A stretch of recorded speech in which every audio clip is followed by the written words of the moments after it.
దేశ ప్రజలకు కాంగ్రెస్ పార్టీ తరపు నుంచి దళిత నాయకుడిగా సతీష్ మాదిగగా విజ్ఞప్తి. మిత్రులారా, మొన్న సుప్రీంకోర్టు ధర్మాసనం ఇద్దరు జడ్జిలతోన క్రిస్టియన్ మతాన్ని స్వీకరించిన వాళ్ళు ఎస్సీ ఎస్టీ చట్టాలకు దూరం వాళ్ళు, అదే రకంగా ఎస్సీలకు రావాల్సిన షెడ్యూల్ క్యాస్టు, షెడ్యూల్ ట్రైబ్ వీళ్ళకుండే అవకాశాలను దూరం అవుతాయి. వీళ్ళు మతపరంగా క్రైస్తవ మతస్థులు బీసీసీ గ్రూప్కు చెందిన వాళ్ళని చెప్పేసి అని సుప్రీంకోర్టు జడ్జిమెంట్ ఇచ్చింది. ఈ జడ్జిమెంట్ వెనుక ప్రధానంగా ఆర్ఎస్ఎస్ హస్తం ఉంది. ఆర్ఎస్ఎస్ యొక్క భావజాలంతోనే నేటి కేంద్ర ప్రభుత్వం నడుస్తుంది. ప్రధానంగా హిందూ మతాన్ని పెంపొందించే వాళ్ళు క్రైస్తవ మతాన్నే కానీ, ముస్లిం మతాన్నే కానీ, సిక్కు మతాన్నే కానీ, బౌద్ధ మతాన్నే కానీ ఇతర మతాలను వాళ్ళు వ్యతిరేకిస్తారు. ఈ హిందూ మతం, మనధర్మ శాస్త్రం వీటిని పెంచి పోషించే వ్యక్తులే ఆర్ఎస్ఎస్. ఆర్ఎస్ఎస్ సంస్థనే ఈ రకంగా వ్యవహారం చేసుకుంటూ వస్తుంది. అంతెందుకు, భారత రాజ్యాంగం 1950లో అమల్లోకి వచ్చిన రోజు, ఆ రోజు ఆర్ఎస్ఎస్ చీఫ్గా ఉన్న గోవాల్కర్ తన యొక్క ఆర్ఎస్ఎస్ పుస్తకంలో పేపర్లో స్పష్టంగా రాయడం జరిగింది. ఈ రాజ్యాంగం మా రాజ్యాంగం కాదు, ఈ రాజ్యాంగం మనధర్మ శాస్త్రానికి వ్యతిరేకంగా ఉన్నది, మనధర్మ సూత్రాలకు వ్యతిరేకంగా ఉన్నది రాజ్యాంగము.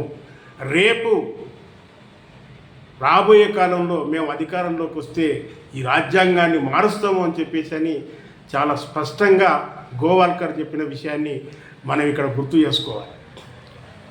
ఆ రోజు భారత రాజ్యాంగం అమల్లోకి వచ్చిన రోజే భారత రాజ్యాంగం గజెట్లో హిందూ మతం తప్ప అన్య మతస్థులు ఏ మతస్థులకైనా ఈ యొక్క ఎస్సీ ఫలాలు అందవు, హిందూ మతస్థులే ఎస్సీలుగా గుర్తించబడతారు అని చెప్పింది. ఆ తర్వాత 1956లో సిక్కు మతస్థులను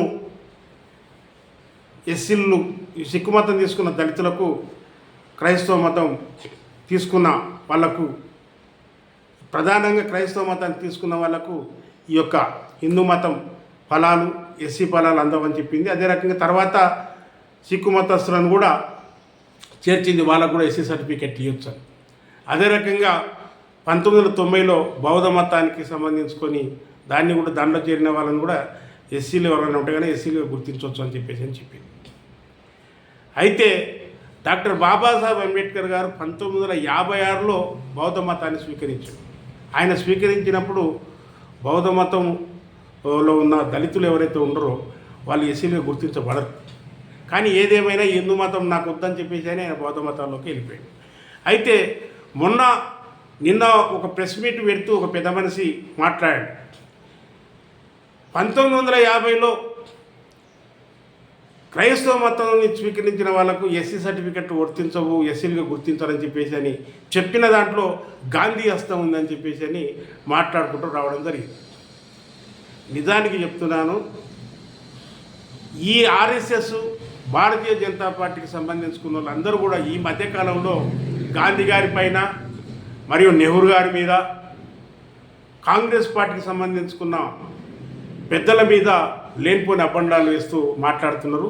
ఈరోజు మా దాంట్లో ఉన్న కొంత పెద్ద మనిషికి ఆ వాసన తగిలింది, ఆర్ఎస్ఎస్ వాసన, బీజేపీ వాసన తగిలి ఏది మాట్లాడినా బీజేపీకి అనుకూలంగా వచ్చేటట్టుగానే ఆయన వ్యవహార శైలిలో నడుస్తున్నది.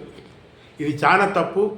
మహాత్మా గాంధీ కాదు, ఆ రోజు ఆర్ఎస్ఎస్ భారత రాజ్యాంగం అమల్లోకి వస్తున్న రోజు ఆర్ఎస్ఎస్ తన వైఖరి స్పష్టంగా చెప్పింది. భారత రాజ్యాంగం ఇది మా రాజ్యాంగం కాదు, మా మనధర్మ రాజ్యాంగం కాదు అని చెప్పింది. ఆ రోజు క్రైస్తవ మతాన్ని స్వీకరించిన వాళ్ళను దళితులుగా ఏ రకంగా, ఎస్సీలు ఏ రకంగా గుర్తిస్తారని అనుకుంటున్నాం మనం. దానికి గాంధీ గారు చేసిన, గాంధీ ఏమైనా ఆర్ఎస్ఎస్సా? గాంధీ గారిని చంపింది ఆర్ఎస్ఎస్ నాయకుడు, ఆర్ఎస్ఎస్లో పనిచేసిన గాడ్సే. ఆర్ఎస్ఎస్ భావజాలానికి గాంధీ చాలా వ్యతిరేకి. కానీ ఈ యొక్క అబండను కూడా గాంధీ మీద రుద్ది అది కాంగ్రెస్ పార్టీకి నష్టం చేకూర్చేటట్టుగా ఈ నాయకుల మాటలు ఉన్నాయి. ఆ రోజు 1950లో గజెట్లో క్రైస్తవ మతం స్వీకరించిన వాళ్ళు ఎస్సీలుగా గుర్తించబడదని చెప్పేసి చెప్పినట్టుగానే నిన్న సుప్రీంకోర్టు జడ్జిమెంట్ కూడా, ఇద్దరు జడ్జిలతో వచ్చిన జడ్జిమెంట్ కూడా, ఈ జడ్జిమెంట్ కనుక ఆర్ఎస్ఎస్ హస్తం ఉన్నది. మొన్న ఎస్సీ వర్గీకరణ జడ్జిమెంట్ కనుక నరేంద్ర మోడీ గారి ప్రభుత్వం హస్తం ఉన్నదని చెప్పిన ఆ పెద్ద మనిషి నేటి జడ్జిమెంట్లో ఆయన హస్తం లేదని ఎట్ట చెప్పగలుగుతాడు? ఆర్ఎస్ఎస్ హస్తం లేనట్టుగా ఎట్ట చెప్పగలుగుతారు? కేంద్ర ప్రభుత్వం హస్తం లేదన్నట్టుగా ఎట్ట చెప్పగలుగుతారు? కనుక ఏది జరిగినా మళ్ళీ దళిత వర్గాలను ఆ యొక్క కాసేపు వర్గం వైపే మళ్లించాలని చెప్పేసి అని విశ్వ ప్రయత్నాలు జరుగుతున్నాయి. దీన్ని కూడా మళ్ళీ గాంధీ గారి పైన అబండం వేసే కుట్ర చేస్తున్నారని చెప్పేసి అని విజ్ఞప్తి చేసుకుంటూ నేను దళిత బిడ్డగా చెప్తున్నాను. ఈరోజు క్రైస్తవ మతస్థులుగా ఎవరికి మన సుప్రీంకోర్టు జడ్జిమెంట్ మూలన ఎవరికి నష్టమయ్యా అంటే క్రైస్తవ మతంలో చేరిన దళితులకు మాత్రమే, ఎస్సీలకు ఎస్టీలకు మాత్రమే, అదే రకంగా బీసీలో ఏ గ్రూప్లో ఉన్న కులాలకు మాత్రమే ఇది అన్యాయం జరుగుతుంది. మిగతా ఎవరైతే చౌదరీలు, బ్రాహ్మణులు, రెడ్లు, కమ్మాసు, ఇతర కులాలు ఎవరు చేరినా వాళ్ళకి ఎలాంటి నష్టం లేదు. ఎందుకొరకంటే క్రైస్తవ మతంలో చేరిన వాళ్ళకు బీసీ సి గ్రూప్ వస్తుంది. అయితే రెడ్లకు సి గ్రూప్తోనే పనింది, చౌదరీలకు సి గ్రూప్తోనే పనింది, అదే రకంగా కంబాస్కు సి గ్రూప్తోనే పనింది. వాళ్ళకు కావాల్సిన వాళ్ళు మతాలు మారడానికి ప్రధానమైన కారణం డబ్బుల కోసం వాళ్ళు మతం మారినరు.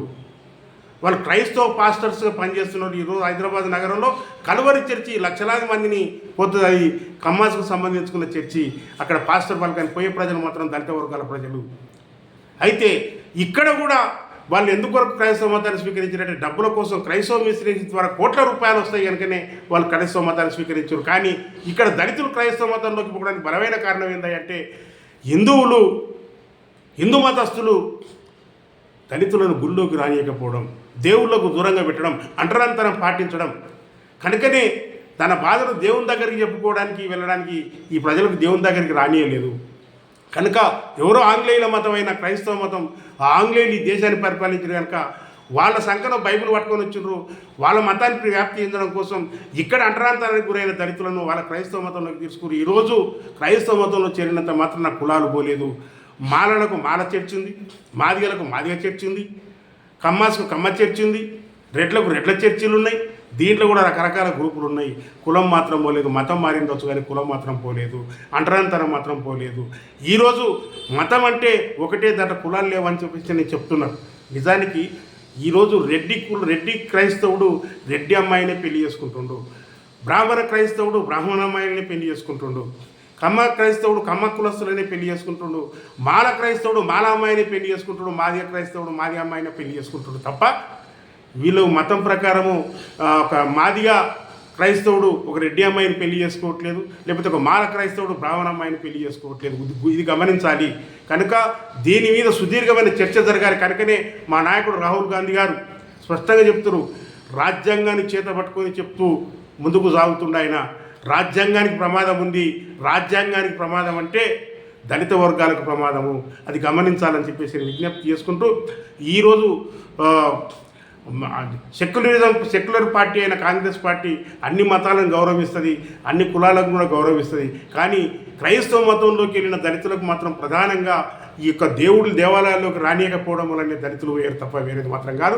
కానీ మిగతా వారు క్రైస్తవ మతంలోకి వేరే కులాలు చేరినట్టే అది డబ్బుల కోసం చేరినారు. ఉన్నత వర్గాలు ఈరోజు క్రైస్తవ పాస్టర్స్గా పనిచేస్తున్నారంటే వాళ్ళు మిషనరీస్ ద్వారా కోట్ల రూపాయలు సంపాదించుకోవడానికి చేస్తున్నారు తప్ప వేరేది మాత్రం కాదని చెప్పేసి విజ్ఞప్తి చేసుకుంటూ నేను దళిత సోదరులకు ఒకటే విజ్ఞప్తి చేస్తాను. మీకు నిజంగానే మతం మారాలని అనిపిస్తే కనుక హిందూ మతంలో ప్రాబ్లమ్స్ ఉన్నాయని చెప్పేసి అని మనం భావిస్తే మీరు క్రైస్తవ మతం కాదు బౌద్ధ మతంలోకి వెళ్ళండి. అంబేద్కర్ గారు స్వీకరించిన బౌద్ధ మతంలోకి వెళ్ళండి తప్ప బౌద్ధ మతంలోకి వెళితే అది ఎస్సీ క్యాస్టు పోదు, అట్రాసిటీ గుర్తిస్తుంది. కనుక బౌద్ధ మతాన్ని అవసరం అనుకుంటే మీరు బౌద్ధ మతాన్ని స్వీకరించండి, కానీ క్రైస్తవ మతం తీసుకోవద్దని చెప్పేసి అని విజ్ఞప్తి చేస్తున్నాను. నిజంగానే హిందూ మతం మీద కోపం ఉంటే ఆ యొక్క మన ధర్మశాస్త్రానికి మనం వ్యతిరేకిస్తే బౌద్ధ మతాన్ని స్వీకరిద్దాం, కానీ ఇట్లా ఈ రకం క్రైస్తవ మతంలోకి వెళ్ళొద్దని చెప్పేసి అని మనస్ఫూర్తిగా కోరుకుంటున్నాను. ఎందుకొరకంటే ఇది 1950 నుంచే భారత రాజ్యాంగంలో పొందుపరిచారు.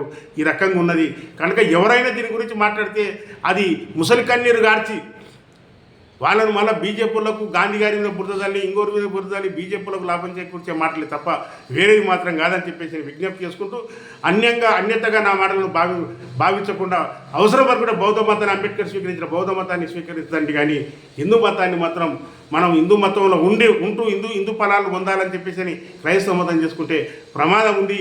ఇది ప్రధానంగా ఈ జడ్జిమెంటు దళిత వర్గాలకు ప్రమాదంగానే ఉంది తప్ప ఇతర వర్గాలకు కాదు. ఇతర వర్గాలు క్రైస్తవ మతం తీసుకున్న వాళ్ళకి ఎలాంటి ప్రమాదం లేదు, కానీ ఒక దళితులకే ఉందని చెప్పేసి విజ్ఞప్తి చేసుకుంటూ ఆలోచన చేయండి అని చెప్పేసి విజ్ఞప్తి చేసుకుంటూ జై కాంగ్రెస్, జై భీమ్, జై జీవన్.